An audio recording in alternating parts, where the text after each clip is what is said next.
No place. I've instructed authorities to spare no resource or expense in finding those responsible and bringing them to swift and certain justice. We must never allow political violence to take root in America. Cannot let it happen.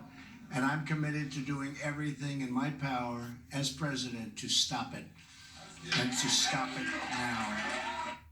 Amen. And tonight, federal officials, they are continuing their important investigation, but thanks to their hard work, their dedication, their determination, here's what we know about this suspect. His name, Cesar Sayoc.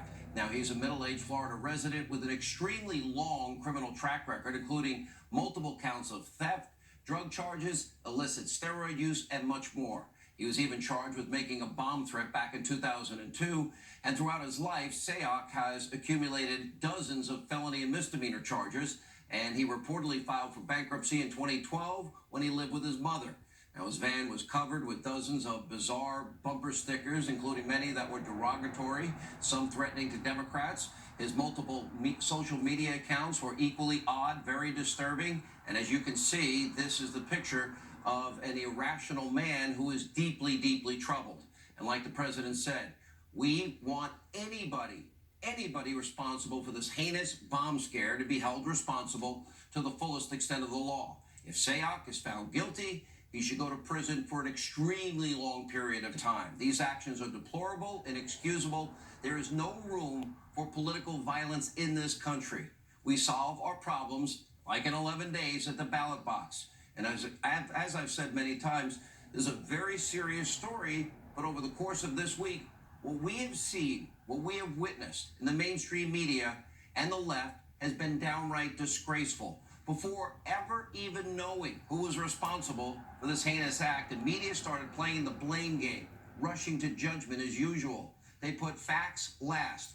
They rushed to judgment, and they did anything and everything possible to link President Trump and anyone who supports him to this act of terrorism. Even the graphics on fake news CNN blaming Trump, calling the would-be bomb victim, quote, Trump's targets. Trump's targets, believe it or not, the vitriol was far worse on air. Now, watch from just the past 24 hours. It should make your heart, well, sink. But the list of targets was right out of Trump's relentless rhetorical playbook. The bomber's enemies were his enemies. He has said so again and again and again.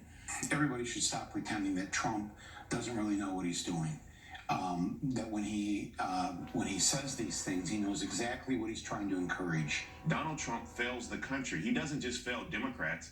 He fails Democrats and Republicans and all Americans in between. He's refused to in any way acknowledge what role his rhetoric may have played in cultivating the current political climate. This president has an obligation to stop picking on reporters. The president has created a culture of comfort for violent rhetoric and actual violence. He spends most of his time at his rallies throwing verbal bombs at all the people that receive these bombs in the mail. And one fake news CNN political analyst even blaming yours truly for the bomb scare, especially as it relates to Robert De Niro. This is a disgrace. Watch this. Just want to go back to that for a second, because everybody said, why Robert De Niro? He hasn't criticized the president since the Tony Awards, but you found that it's what happened, what Sean Hannity says had a direct link. But mayhem. We don't know who it is. We don't know the